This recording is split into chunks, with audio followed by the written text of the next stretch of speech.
Welcome to the episode of Locked In. In this episode, this is going to be my first ride impressions of the Poseidon X. I always like to give my review bikes a minor shakedown ride before I do a full send on another trail to really break them in and see what they're really made of. And if you're interested in buying a Poseidon X, please comment on this video to let me know if there's anything you want me to address in the full-length full review, and make sure to subscribe so you make sure to see that video as well. So let's get to riding.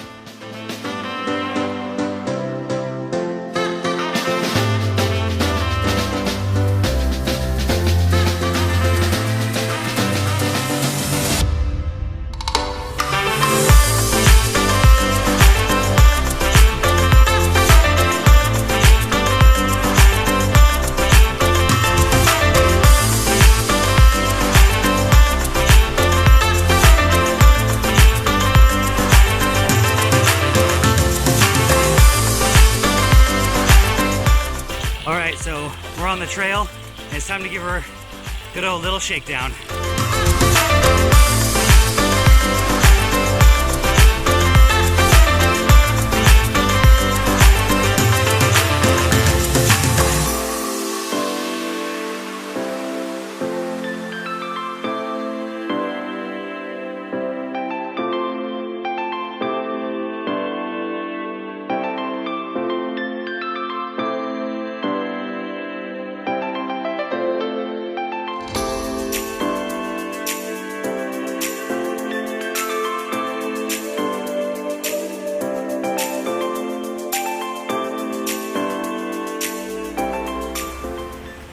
Alright, well, I'm almost wrapped up with my little test run, and this is what I felt so far.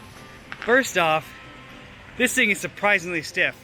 Basically, it's the same component set and even calipers and brakes to the Aventon Quixote, but oh man, is there a total night and day difference in the ride quality. This thing is way more stiff. I definitely feel a lot more bumps than I did on the Quixote. That's definitely a lot more supple of a bike. Not saying that it's a bad thing. Just if you're trying to compare the two and you want something super plush, these are basically running the same tires, like literally the same spec, minus the gearing across the board and like handlebar size, but it is night and day difference with the ride quality. That being said, this thing takes off surprisingly well, and it definitely feels, initially everything else is about the same. Clarus is still Clarus. I still need to tweak with the front derailleur. I didn't nail it 100%, so I gotta go back to the drawing board on that. That being said, the brakes were definitely easier to bed in for whatever reason on this bike than the Quixote. They were definitely set up initially out of the box better with more modulation, but they seem to be braking a lot better than the set that I got on the Quixote, but I don't know why. Gearing is definitely a lot easier to find a kind of sweet spot on the gravel. I definitely don't find myself searching for a certain gear, trying to find my ideal cadence, which is around 90 RPM. But besides that, I just don't deal with the physique seat that they put on this thing and pretty much any of the other bikes.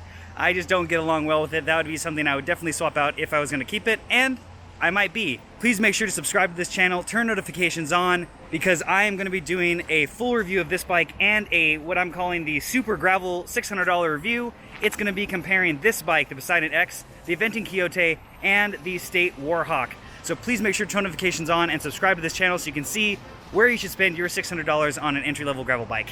And thanks for watching another episode of Locked In.